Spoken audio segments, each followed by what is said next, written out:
తను ఒక 15 ఓవర్ల పాటు గ్రీజ్లో ఉన్నాడంటే ఆర్సీబీ ఈజీగా మ్యాచ్ గెలుస్తుంది. విరాట్ కోహ్లీ 140, 130 స్ట్రైక్ రేట్తో బ్యాటింగ్ చేసినా పర్వాలేదు. తన వికెట్ ఉండడం చాలా చాలా ఇంపార్టెంట్ ఆర్సీబీ పాయింట్ ఆఫ్ వ్యూలో.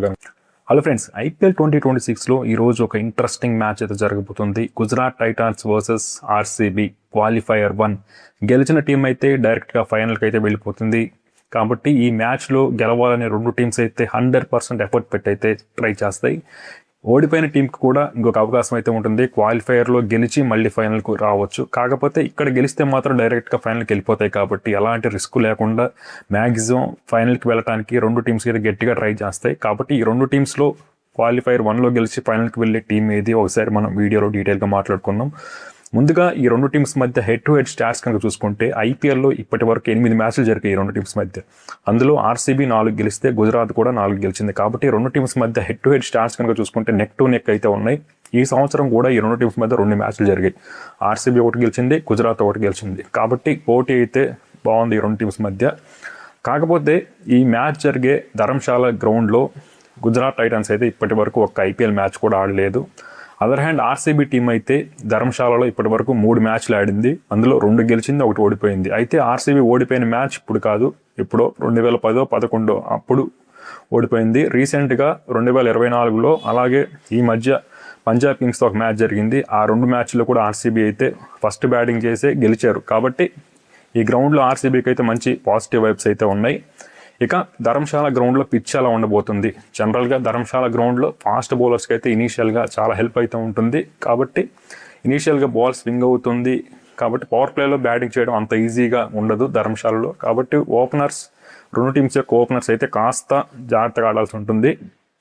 ఇక రెండు టీమ్స్లో ఏ టీం స్ట్రాంగ్గా ఉందంటే మాత్రం ముందుగా గుజరాత్ టైటాన్స్ విషయానికి వస్తే వాళ్ళ ఓపెనర్ శుభ్మన్ గిల్ మరియు సాయి సుదర్శన్ ఇద్దరు కూడా ఈ సీజన్లో 600 పైగా రన్స్ కొట్టున్నారు. చాలా మంచి ఫామ్లో ఉన్నారు. కాబట్టి వీళ్ళిద్దరు కనుక ఈ మ్యాచ్లో కనుక సరిగ్గా పర్ఫామ్ చేస్తే గుజరాత్ టైటన్స్ అయితే ఖచ్చితంగా మ్యాచ్ గెలిచే అవకాశం ఉంది. అలాగే గుజరాత్ టైటన్స్ బౌలింగ్ కూడా చాలా చాలా స్ట్రాంగ్గా ఉంది. ఎందుకంటే రబాడా, సిరాజ్, అర్షద్ ఖాన్, ప్రసిద్ధ్ కృష్ణ మరియు రషీద్ ఖాన్ వీళ్ళందరూ కూడా చాలా మంచి ఫామ్లో ఉన్నారు.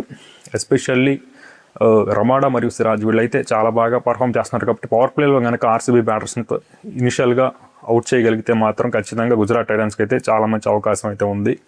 ఇక అదర్ హ్యాండ్ ఆర్సీబీ విషయానికి వస్తే ఆర్సీబీ లాస్ట్ మ్యాచ్లో ఎస్ఆర్హెచ్తో ఓడిపోయినప్పటికీ కూడా ఆ మ్యాచ్ని మనం పెద్దగా కన్సిడర్ చేయలేం. ఎందుకంటే వాళ్ళు అక్కడ విన్ కోసం ఆడలేదు, వాళ్ళు just net run rate improve చేసుకోవడానికి కోసమే ఆడారు. కాబట్టి వాళ్ళు 100% ఎఫర్ట్ పెట్టి అయితే ఆ మ్యాచ్లో ఆర్సీబీ అయితే బ్యాటింగ్ చేయలేదు.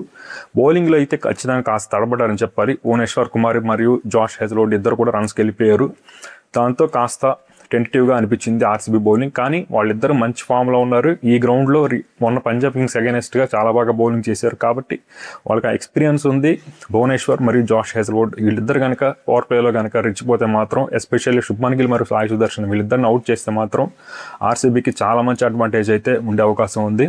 ఇక ఆర్సీబీ బ్యాటింగ్లో కూడా విరాట్ కోహ్లీ వికెట్ అనేది చాలా చాలా ఇంపార్టెంట్. ఎందుకంటే తను ఒక 15 ఓవర్ల పాటు గ్రీజ్లో ఉన్నాడంటే ఆర్సీబీ ఈజీగా మ్యాచ్ గెలుస్తుంది. విరాట్ కోహ్లీ 140, 130 స్ట్రైక్ రేట్తో బ్యాటింగ్ చేసినా పర్వాలేదు. తన వికెట్ ఉండడం చాలా చాలా ఇంపార్టెంట్ ఆర్సీబీ పాయింట్ ఆఫ్ వ్యూలో కనుక చూసుకుంటే.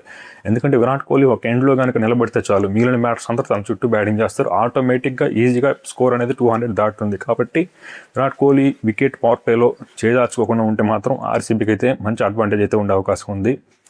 ఇక ఈ రెండు టీమ్స్లో ఏ టీం గెలుస్తుందంటే మాత్రం చెప్పడం చాలా చాలా కష్టం. ఎందుకంటే రెండు టీమ్స్ చాలా చాలా స్ట్రాంగ్గా ఉన్నాయి. ఇటు బ్యాటింగ్లో బౌలింగ్లో ఆర్సీబీతో కంపేర్ చేస్తే గుజరాత్ టైటన్స్ అయితే ఒక 10% ఎడ్జ్ ఉంది. బ్యాటింగ్లో మాత్రం రెండు టీమ్స్ స్ట్రాంగ్గా ఉన్నాయి.